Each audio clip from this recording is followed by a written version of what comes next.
Olá pessoal, neste vídeo nós iremos mostrar como fazer a análise matricial dinâmica de estruturas e nesse caso a gente vai se ater à vibração livre. Muito bem, olha, imagine que vocês têm um pórtico bem engastado e eu quero pegar, já que eu quero fazer uma análise dinâmica, né?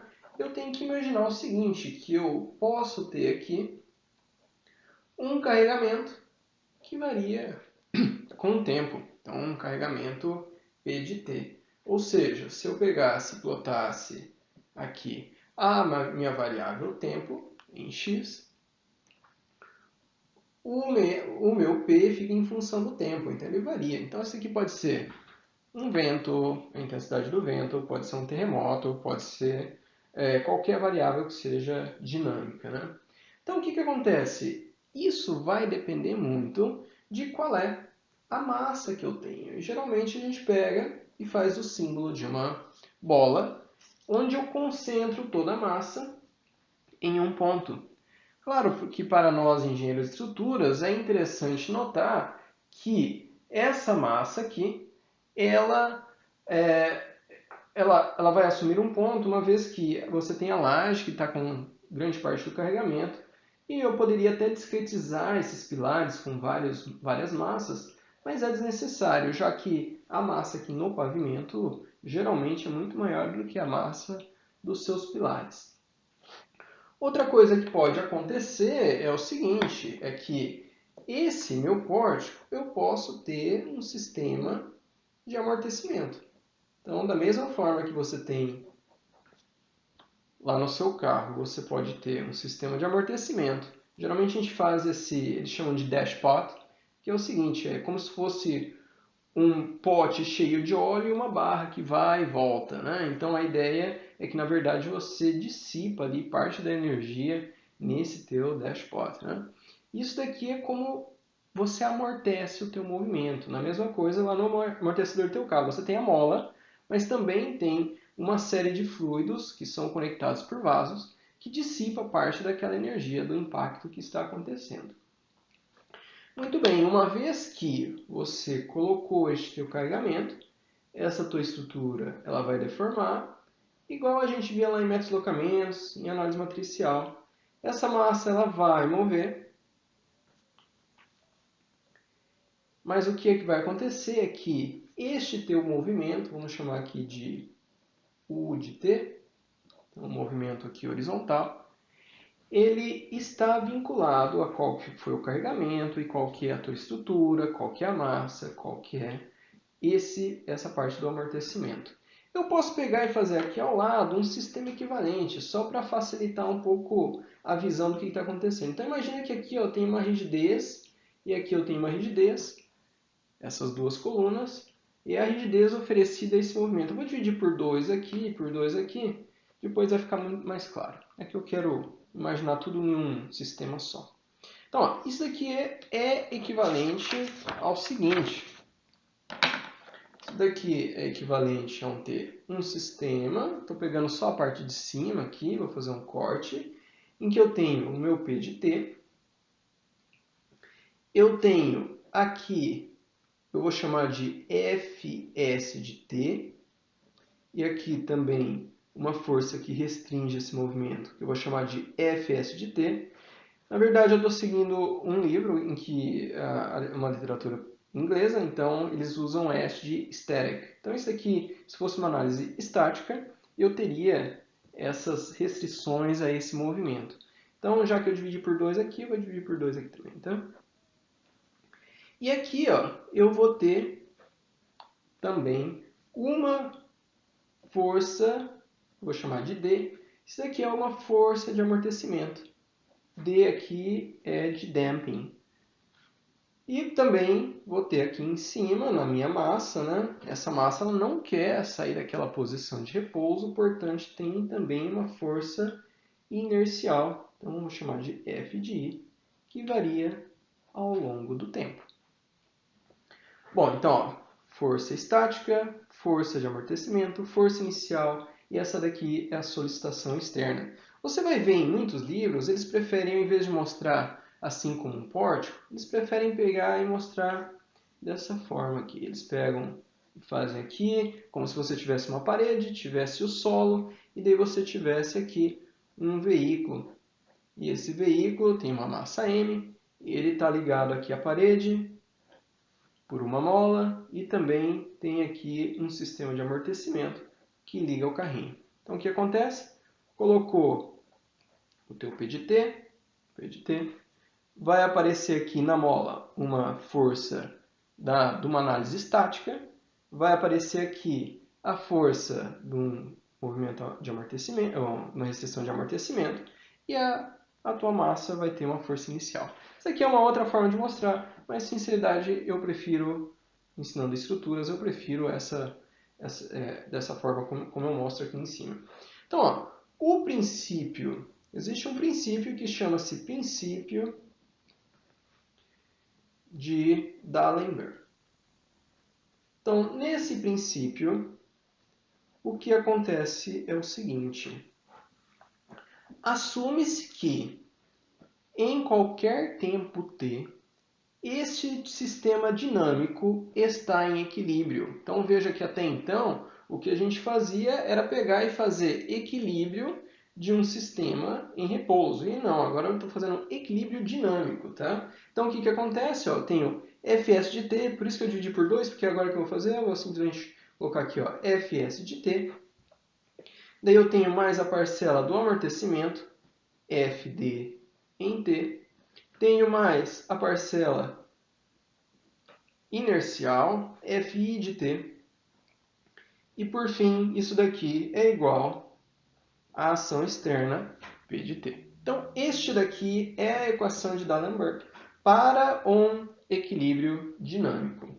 Muito bem, veja o seguinte, já que eu estou trabalhando com vibração livre quer dizer que eu vou tirar essa excitação externa.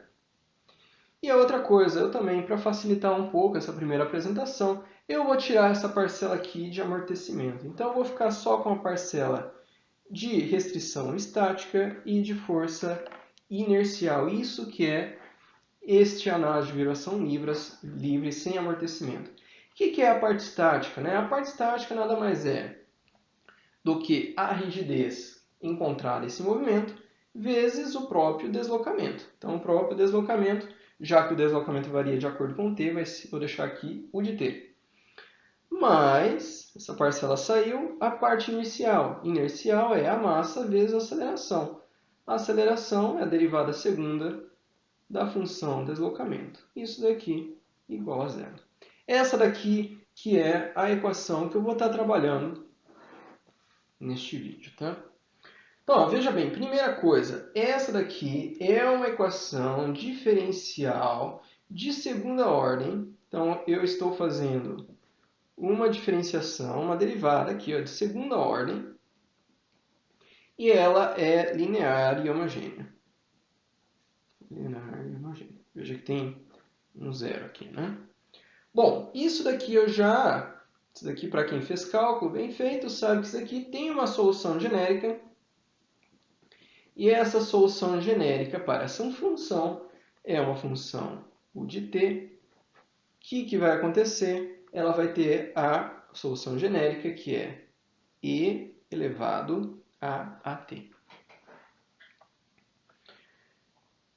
No entanto, veja que eu tenho aqui derivada segunda, então eu vou ter que achar uma forma aqui de achar a derivada segunda disso daqui. Olha, eu sei o seguinte, eu sei que se eu tivesse uma função z que fosse ey, eu poderia pegar e achar a derivada facilmente. Eu poderia fazer d de z em y, eu sei que isso daqui é, na verdade, ey. A derivada do exponencial é o próprio exponencial. Eu vou usar disso que eu sei da seguinte forma. Eu vou pegar e chamar isso daqui de y. E eu vou pegar e falar, então, ó, o meu y é igual a de t. E eu vou usar a regra da cadeia. Lembrem-se, o que é a regra da cadeia? Né? A regra da cadeia diz o seguinte. Se eu quero saber quem que é dz dt, né, essa função z, e basta que eu faça a derivada de z em y e multiplique pela derivada de y em t. Isso daqui era a regra da cadeia. Portanto, né, ó, dz dt, se eu quero saber isso daqui, dz dy é EY, derivada de y em t é nada mais, nada menos do que o meu próprio a. Então, veja que, com isso, eu passo a saber quem que é o meu du. Por quê? Então, du dt, que é simplesmente eu colocar no lugar de y aqui, eu colocar o meu at. Então, EAT vezes a. Isso daqui que é a derivada de u em relação a t. Notem que se em algum momento eu tivesse aqui uma constante, essa constante ela simplesmente ia ser levada aqui junto, tá? E até mesmo, ó, na verdade, eu não quero nem saber du dt, o que eu quero saber é a derivada segunda de u em relação a t. Então, o que eu vou fazer? De novo, né? Pego e faço a regra da cadeia e, na verdade, eu vou pegar, ó, a constante fica constante mesmo, fica aqui, ó, EAT A2. Então, essa daqui é a derivada segunda desta função. Muito bem, então ó, vamos pegar agora e entender como que isso, para que eu estou fazendo toda essa história aqui, né?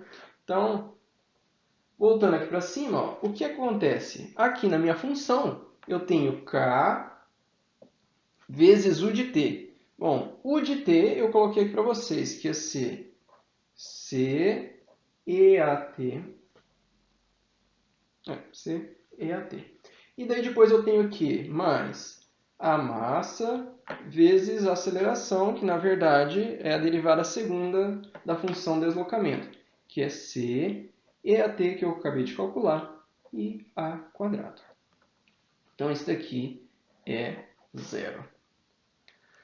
Notem que eu tenho aqui ó, CEAT, CEAT, vamos deixar isso aqui em evidência, então vai ficar Q mais MA quadrado vezes CEAT. Isso daqui é igual a zero. Notem que tempo, para mim, é uma variável positiva, portanto, isso daqui vai ser diferente de zero, né? Exponencial de número positivo é maior que zero. Então, o que acontece é que para que eu tenha essa igualdade, isso daqui tem que ser igual a zero. Então, eu vou ter aqui que ma² mais k é igual a zero. Vamos deixar isso aqui com uma apresentação um pouco mais bacana. Eu vou pegar e falar, vou criar aqui uma variável ômega. E essa minha variável ômega ao quadrado, na verdade, eu vou chamar de km. Essa aqui, vários livros, eles assumem isso daqui. E, na verdade, esse ômega aqui, ele é chamado também de frequência angular. Mais para frente eu vou usar ele de novo, tá? Então, ó, vou pegar e dividir tudo aqui por m, para eu usar essa notação. Então, o que vai ficar, para mim, vai ficar a quadrado mais ômega ao quadrado igual a zero. Bom, isso daqui eu tenho a seguinte solução, né? Então, a minha solução é que o meu A ele pode ser mais ou menos o número imaginário vezes o meu ômega. Então, ó, o que eu quero dizer isso daqui? Ó? Se eu colocar no lugar de A aqui e elevar ao quadrado, o que vai acontecer? Isso aqui não necessariamente desaparece, esse mais ou menos, que vai estar elevado ao quadrado. Quadrado de raiz de menos 1 é menos 1, ômega ao quadrado. Então, essa parcela vai ficar menos ômega ao quadrado, mais ômega ao quadrado, vai dar zero. Por isso que é a solução.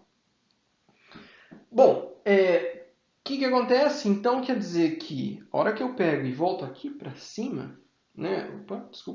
A hora que eu volto aqui para a minha equação U, eu tenho duas soluções possíveis para o meu A. Então, ó, o que eu vou fazer vai ser o seguinte, eu vou pegar e falar, ó, o meu U de t, acabei de achar, o A está entrando aqui, né? Então, o meu U de t, ele pode ser, vou colocar aqui uma variável C1, então esse daqui vai ser E, primeiro eu vou colocar a parcela positiva, menos I ômega t, mais um C2 E de menos I ômega t. Então, a minha função de deslocamento agora está descrita por pela combinação de essas duas funções exponenciais. Eu tenho ainda mais um coelho na manga, que é a equação de Euler. Então, a equação de Euler, ela pega e diz o seguinte, que se eu quero saber quem que é a exponencial de i ômega t, mais ou menos, pode ser, basta que eu faça o quê? Que eu pegue e soma a parcial de cosseno de ômega t, mais ou menos o número imaginário, vezes seno de ômega t. Então, a minha função de Euler, ela ainda me dá aí um pouquinho mais de momento aqui. De momento eu quero dizer no sentido de continuar a resolver esse problema, né? Então, o que eu consigo fazer? Eu consigo colocar no lugar de EYT, eu consigo pegar ainda e colocar a equação de Euler, né? Então, vamos colocar aqui, vamos ver se vai dar um espaço. Então, ó, o meu U de t vai ficar C1, estou com C1 ali. Daí depois vem a parcela positiva. Então, isso aqui é a parcela positiva. Então, vamos abrir aqui, ó. Então, vai ser cosseno de ômega t positivo mais e seno de ômega t. E daí depois eu tenho a parcela do C2. Então, a C2 agora é negativo. Então, aqui eu vou ter cosseno de ômega t, parcela negativa, menos i seno de ômega t. Bom, está um pouco complexo, mas veja o seguinte, ó. Cosseno de ômega t aparece aqui, aqui, e seno de ômega t está aparecendo aqui, aqui. Então dá ainda para eu pegar e trabalhar um pouquinho mais com essa equação. Então, ó, eu vou colocar da seguinte forma ela. Ó. Eu vou colocar aqui U de t. Então, o que eu vou colocar? Eu vou colocar o meu C1 e o meu C2 em evidência. Então, C1 mais C2. Isso daqui eu vou multiplicar por cosseno de ômega t,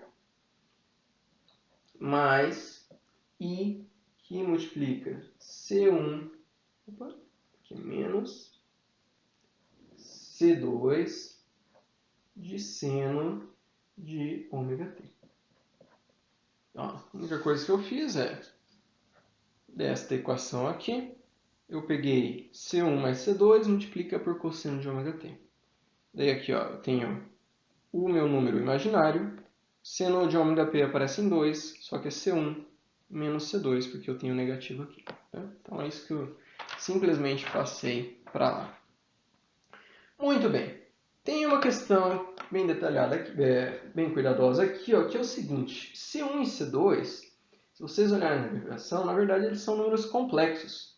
E como o meu U de t é um número real, esse C1 e esse C2 eles são complexos conjugados.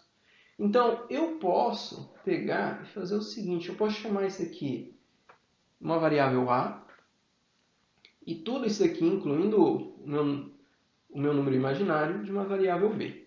Tá? Então, lembrando, porque isso daí, C1 e C2 são números complexos, só que o meu U de t ele é um número real, então C1 e C2 são complexos conjugados, e daí eu consigo pegar e fazer essa mudança aí para A e B. Tá? Então, ó, aqui vai aparecer realmente o que eu vou usar demais nessa derivação, que é U de t é igual a uma constante A vezes cosseno de ômega t mais B, que multiplica seno de ômega t. Olha, dá até para pegar e derivar isso aqui, vai me trazer uma informação bem útil. Então, vou fazer a primeira derivada disso daqui. O que vai acontecer? Derivada do cosseno menos seno, então, só que aqui é WT, é ômega t, então vai ficar ômega A vezes seno de ômega t, mais ômega cai para fora, então fica ômega B cosseno de ômega t. Então, essa aqui é a primeira derivada. Olha que coisa interessante. Se eu tiver no meu tempo zero, então no meu tempo zero, o que está acontecendo? Vamos supor aqui, ó, vamos analisar primeiro aqui. U de zero. Então, se eu tiver no meu tempo zero, eu vou ter A vezes cosseno de zero mais B seno de zero. Bom, seno de zero, isso aqui é zero. Cosseno de zero, isso aqui é 1. Portanto, o meu A, ele na verdade é a medida do meu deslocamento no meu tempo zero. Então, isso aqui é da onde começa toda a tua história. Outra informação interessante, ó, se eu pegar de novo meu tempo igual a zero, só que agora eu vou dar uma olhada aqui na segunda equação, na da derivada, tá? Então, eu vou de novo, vou colocar aqui, ó, U de zero é igual ao quê? Vai ser, bom, aqui eu vou ter menos ômega A seno de zero, que eu já sei que é zero, portanto isso aqui vai ser A, mais ômega B cosseno de zero, que é 1. Então, o que vai acontecer é que o meu B, tá aqui, ele vai ser o quê? A primeira derivada dessa função avaliada em zero, dividido por ômega. Isso daqui é outra informação bem interessante, pelo seguinte, eu posso agora pegar e colocar isso aqui de uma forma bem mais interessante, que é o seguinte, ó, U de t, ela é igual a U em zero, por quê? Porque é o meu A, vezes cosseno de ômega t, mais derivada primeira de U avaliada em zero, dividido por o meu ômega, vezes seno de ômega t. Isso daqui é bem comum os livros trazerem, plotar isso daqui ponto a ponto. Então, ó, por que isso aqui é bem comum? Porque ele traz várias informações bem interessantes. Então, ó, vou fazer aqui uma representativo, né? Então, ó, aqui eu vou colocar O de t e aqui eu vou colocar t. O que acontece? Primeira coisa, se eu avaliar em zero, essa minha função aqui, ela vai começar em U de zero. Tá? Então, o início dela está aqui. E daí essa função aqui é uma função, claro, uma função trigonométrica, né? Daqui continua, tá? E uma coisa que é interessante é o seguinte, dá para você pegar e encontrar quem que é esse período, ou seja, o período de oscilação entre uma onda e outra. A onda completa, eu tenho aqui quem que é o período de vibração. Esse período de vibração dá para você encontrar simplesmente substituindo valores, ele vai dar 2π sobre ômega. Lembrando, quem que é o meu ômega?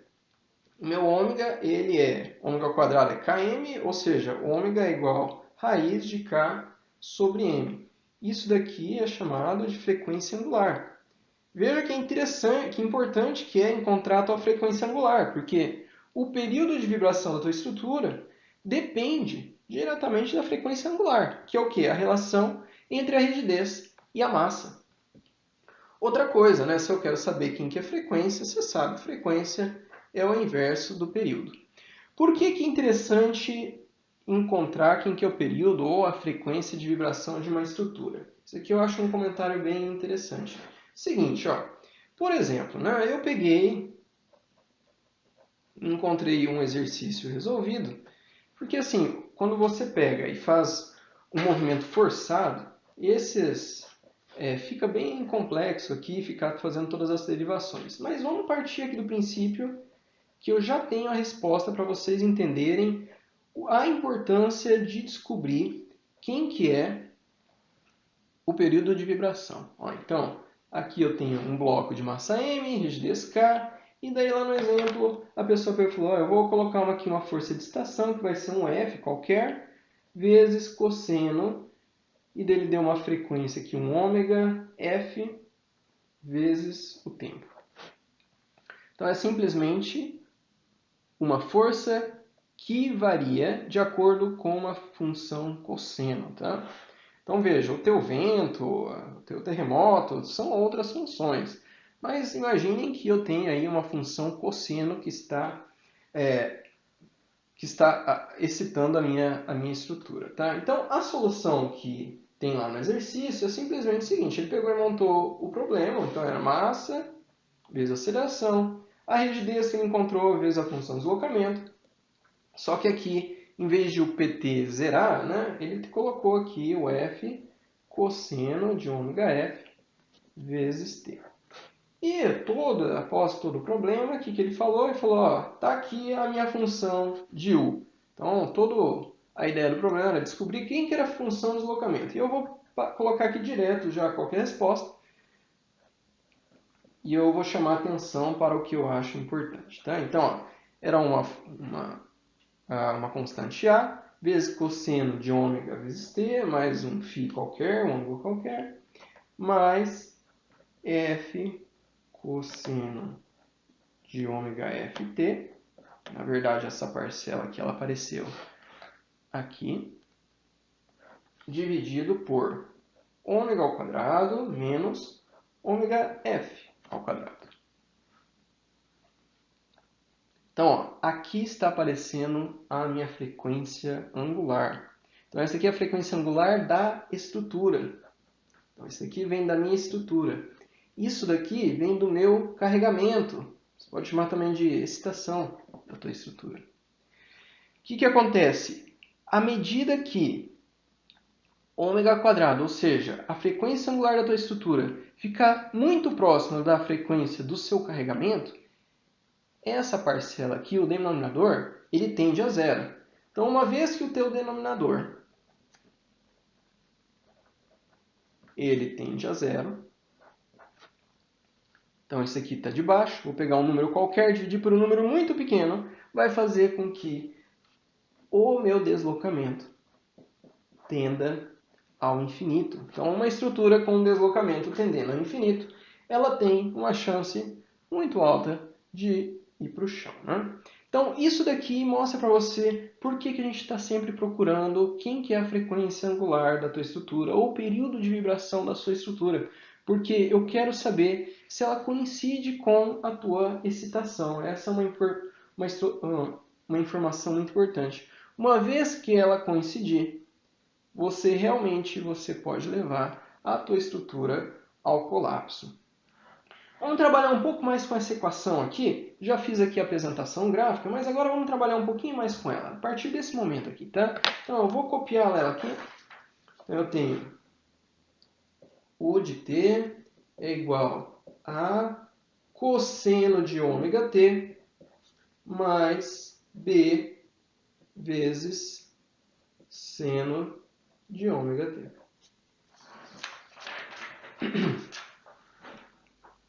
Bom, vamos fazer uma análise que vai ser o seguinte. Ó, vamos supor que vou representar, não vamos supor nada. Ó, vou representar essa minha constante A por um vetor e a minha constante B eu vou representar por um outro vetor. Esses vetores eu vou supor que eles são os lados de um triângulo retângulo. Portanto, aqui a diagonal principal, eu vou ter aqui a diagonal principal. A diagonal, eu vou ter aqui um vetor que é um vetor que eu vou chamar de φ. Na verdade, o que esse vetor vai fazer? Ele vai pegar e me dar uma ideia, ele vai apresentar uma medida de amplitude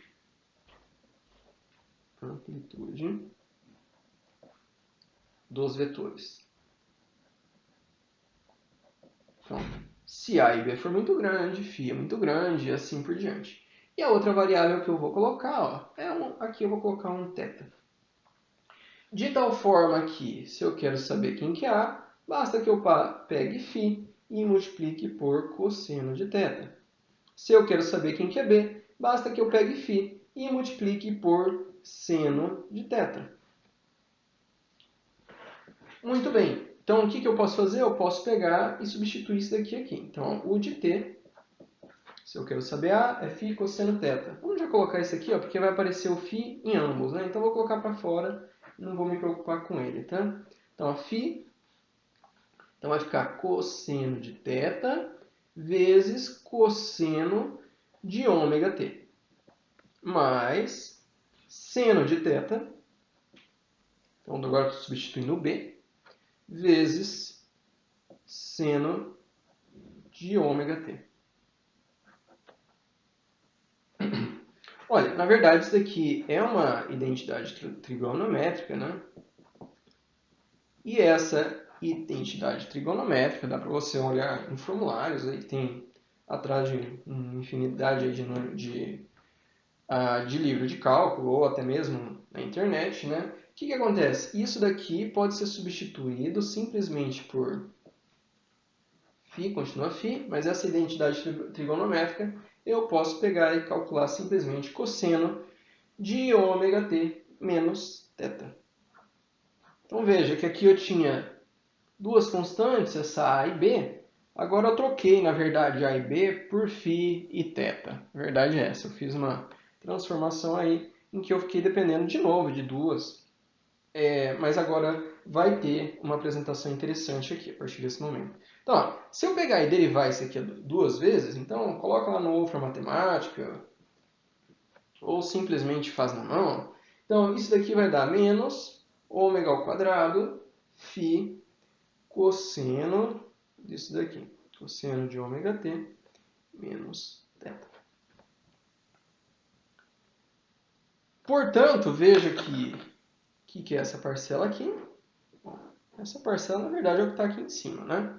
Então, eu posso também falar que a derivada segunda da minha função de deslocamento, ela nada mais é do que menos ômega ao quadrado vezes u de t.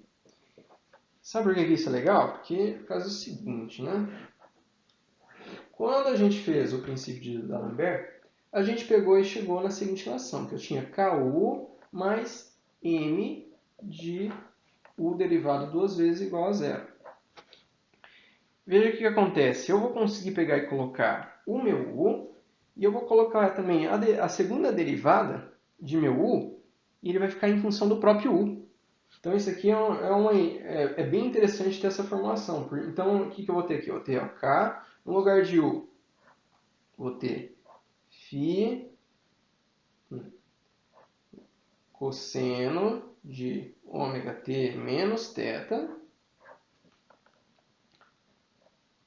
mais, então eu tenho aqui, ó, massa, e daí aqui eu tenho menos ômega quadrado, φ cosseno de ômega θ menos θ.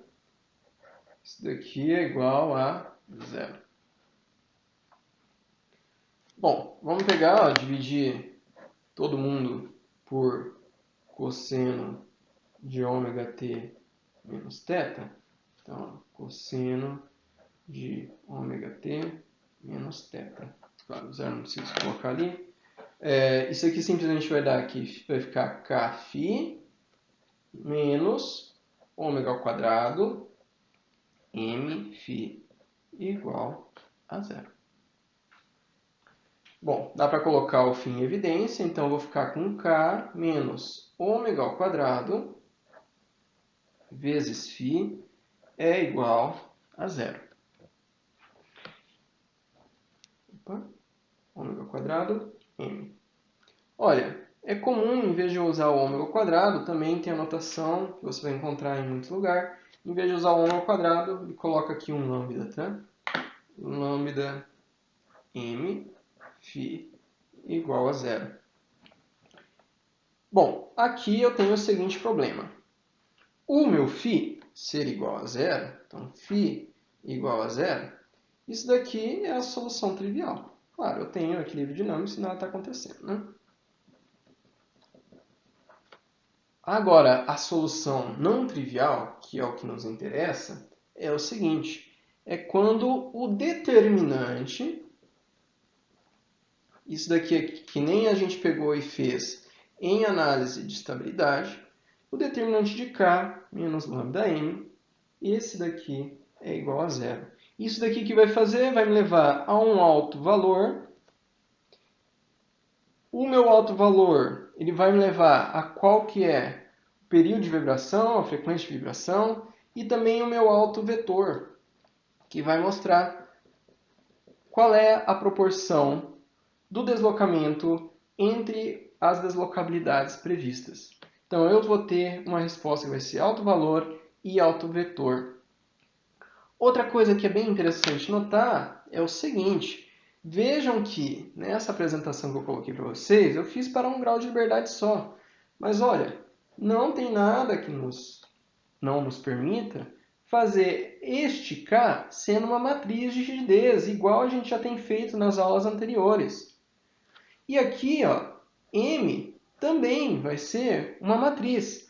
Tem um detalhe aqui nessa matriz de M, que é o seguinte: você só a sua massa ela só é ativada, né? Ou seja, você só tem inércia ali em uma massa uma vez que você move aquele grau de liberdade. Então, se a massa está vinculada ao grau de liberdade de 1, ela só vai ser ativada no momento que você usar aquele grau de liberdade. Isso daqui vai fazer com que a massa ela funcione que nem quando eu tinha molas no meu sistema elástico, né? Então, quando eu tinha mola, a mola só era ativada quando eu movia aquele grau de liberdade. Aqui vai acontecer a mesma coisa. O que quer dizer é o seguinte: a minha matriz de massa ela vai ser uma matriz que só vai estar populada na diagonal, igual na mola. Lembra que eu falava para vocês? Olha, se você vai colocar uma mola, você coloca a mola naquele grau de liberdade em que você tem a mola, porque ela só será ativada nesse momento. A mesma coisa é com a massa. Essa matriz de massa, ela será uma matriz quadrada, n por n, né? N sendo o número de graus de liberdade, só que somente a diagonal principal. Ela só será populada na diagonal principal.